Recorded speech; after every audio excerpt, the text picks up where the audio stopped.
Chapter 1. The Unknown Face of Henry VIII. Good afternoon, ladies and gentlemen. Today, we are going to look at the shocking true face of Henry VIII, which textbooks will never teach you.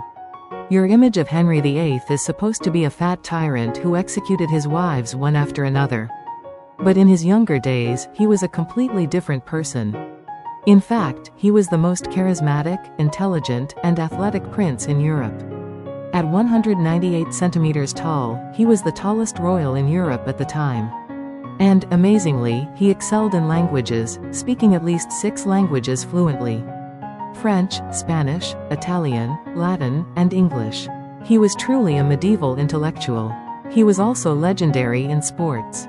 As a young man, he was superb at horsemanship, hunting, tennis, and especially, real tennis, the royal tennis of the time. It is said that his tennis skills were at a level that would amaze even today's professional players. He was also exceptionally talented in music and the arts. He was also known as a composer, and the famous song, Greensleeves, was actually composed by Henry VIII. Much of the music played at court was composed by himself. But how did this talented young prince go down in history as that cruel king? The answer will be revealed in the next chapter. Chapter 2. The Line Between Power and Madness. The charismatic young Henry VIII we saw in the previous chapter. But his life was a constant wandering on the borderline between power and madness. In fact, the latest historical research shows that his personality change was related to a serious head injury. He received a serious blow to the head in 1536 when he was seriously wounded and rendered unconscious during a horseback riding contest. It is believed that this trauma had a fatal effect on his character and judgment.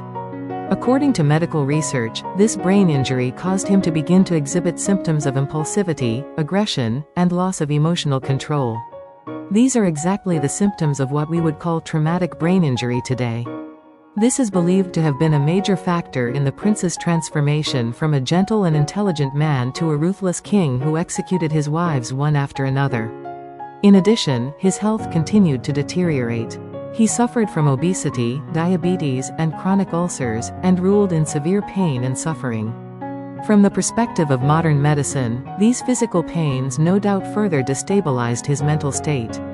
It is interesting to note that, contrary to the image of his wife killing, it was actually mostly for political and strategic reasons. Executing wives who could not produce an heir was a necessary political evil for the royalty of the time. Especially in the midst of a power struggle with the Catholic Church, his actions were not mere cruelty, but a strategy for the survival of the kingdom. Chapter 3. The Shocking Truth About Anne Boleyn. This chapter explores the shocking truth about his most famous wife, Anne Boleyn. Anne Boleyn was not just a beautiful courtesan. She was a cutting-edge intellectual of her time, an incredibly well-educated woman who had studied the latest humanist thought in France. In fact, it is not widely known that she was deeply involved in the project to translate the Bible into English for the first time and was an important proponent of the Reformation. Her relationship with Henry VIII was more than just a love story. It could be said that it was a joint project between two people who wanted to achieve a major political and religious revolution. She was at the center of a grand plan to establish the Church of England, independent of the Catholic Church, that would shake medieval Europe. But her tragic end was too cruel. She was executed by a conspiracy, but modern historical research has shown that most of the accusations against her were fabricated. Incest, adultery, treason against the king, all of these charges were false accusations concocted by a political conspiracy. What is most shocking is that she did not believe in her fate until just before her execution. It is said that she maintained her innocence to the very end and did not lose her composure even in death. Her last words continue to fascinate historians to this day. Chapter 4. The Secret of the King Who Changed the World.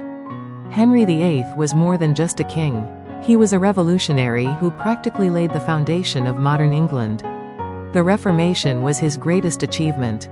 By becoming independent from the Pope and establishing the Church of England, he fundamentally rewrote the political and religious map of Europe.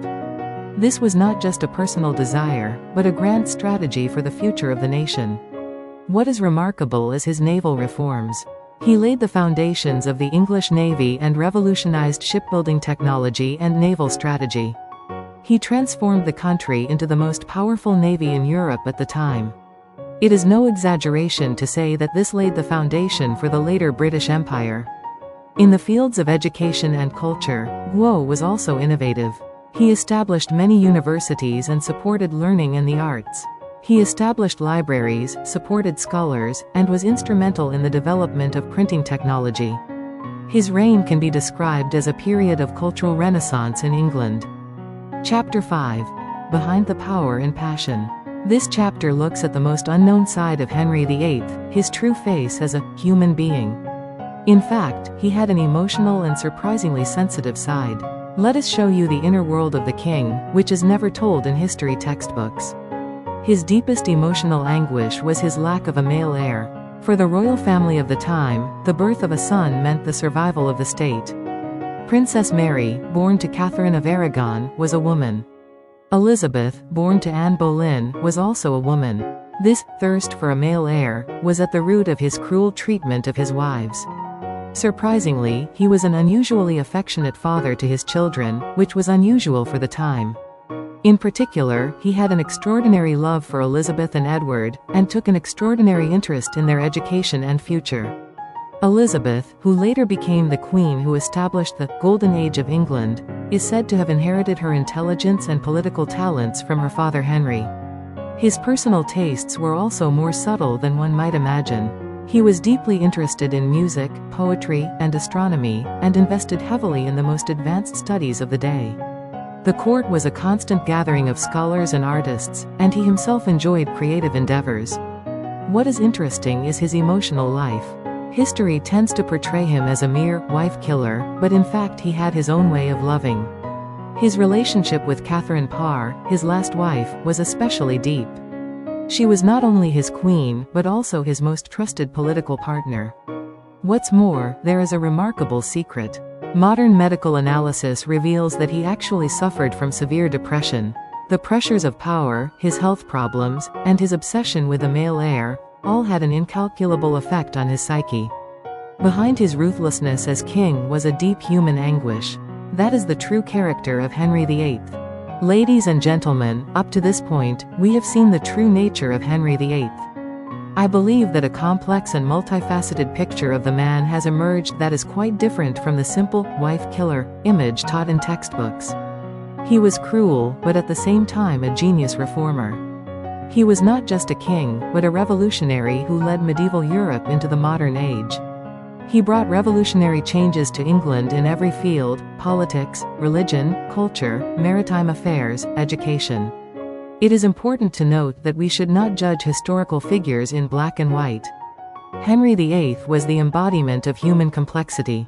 Personality changes due to brain damage, chronic health problems, political pressures, all of these influenced his actions and decisions.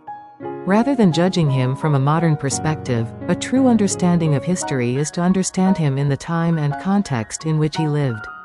Finally, I would like to ask you all a question. Can history really be told in one color? I hope that through this, you will be able to appreciate the depth of history and the complexity of human beings. How was it? If you liked this video, please like and subscribe to our channel. See you next time.